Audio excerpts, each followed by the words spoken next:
Jonathan Ross, 2004. That's just what I watched on YouTube, which was an interview of Amy Winehouse.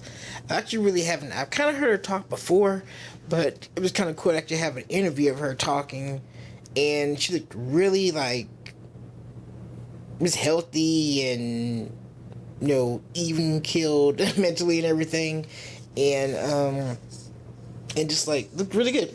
And like she was like in a good place, and I guess it was actually during the Frank album time. And she sang live. She sang "Love Is Blind," which I really like that song. And the way she did it live was just like phenomenal. Like her voice there sounded way even better than what's on the album. And just her voice, just something much just like it's just got a pull to it. And it's just, especially when she talks, and then when she talks, she's like, okay, it's like just drastic, like 180, like totally different person. It's like if that voice came out the same person, you had to kind of almost you want to cry. It's like it just pulls you so much, and just to have that at such a young age and to be so honest, also in your songs, cause all the songs on the Frank album Live were about the guy that she was dating. I'm not sure if it was Blake or not. But yeah, it just was. They were very honest, and the way she sings just so well. And the girl can play guitar too, and writes all her stuff, and it's kind of crazy. It's like, whoa, just to be that talented. And I think it's so sad that her talent had to stop after Back to Black. After that, probably 2 or 3 years after that, when she passed away, I was like, really? Man, like, she had so much potential, but I'm glad that she was able to make music before she passed. At least we got good 2 solid albums from her, and we had plenty of live performances of her singing, so those will always be on YouTube or wherever, and people always have that. And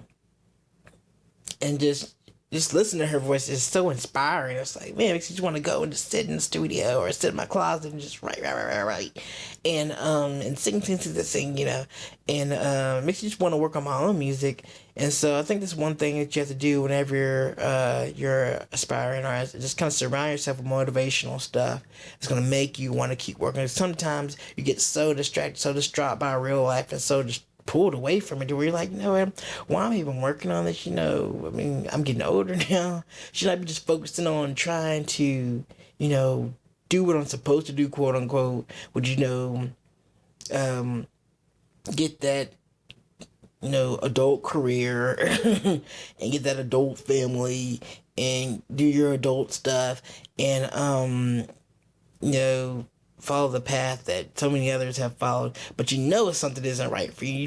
Something's off, and it's like you're just not happy as a person, and so you have to follow down this path. You don't know where it's going to take you, but there's something about that pulls you to it. And for me, it's my music, and I love it. I love it, and it allows me to be so honest and so creative and just so many things. And sometimes I get tired of myself just talking about it because I'm just like, just go do it already.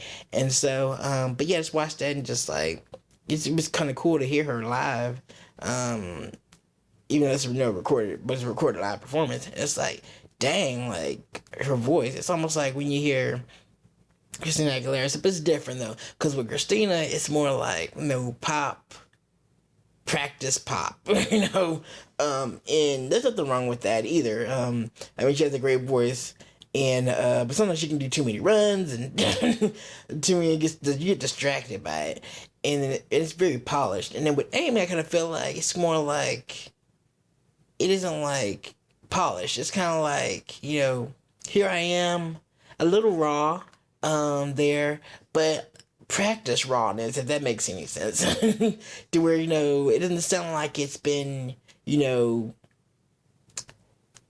It's just, I feel like she doesn't sing it to try to hit every note perfectly and try to make like this perfect vocal performance. She's just like, here's me as I am. I practice songs I love. I put my heart and soul into these songs, and that's what you're hearing when I'm singing. This isn't just a performance for me. This is like my life. This is me being honest, being naked to the world about a lot of different things that are very personal to me, and things that mean so much. These are like my babies, out here, my songs, and when one of them goes out to perform, when I perform one, pull one out, to showcase to the world, this is me. It's not, here to look pretty and like it's just here it is. It's just beautiful on its own, and that's how what Amy's performance kind of represents to me, just beauty on their own. It isn't like it isn't look there to look prim and proper. It's just like it's there as art, to provide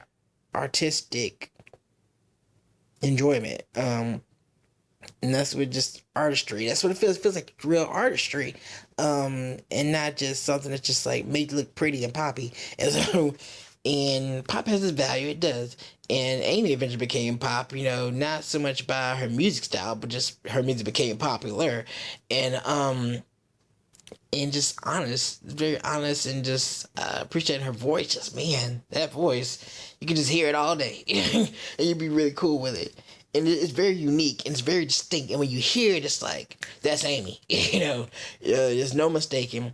And I kind of want a little bit of that in my own music. Not that I want to copy her, because I think when you try to copy other artists, it comes through a lot. And that artist can only be them. You can't be them.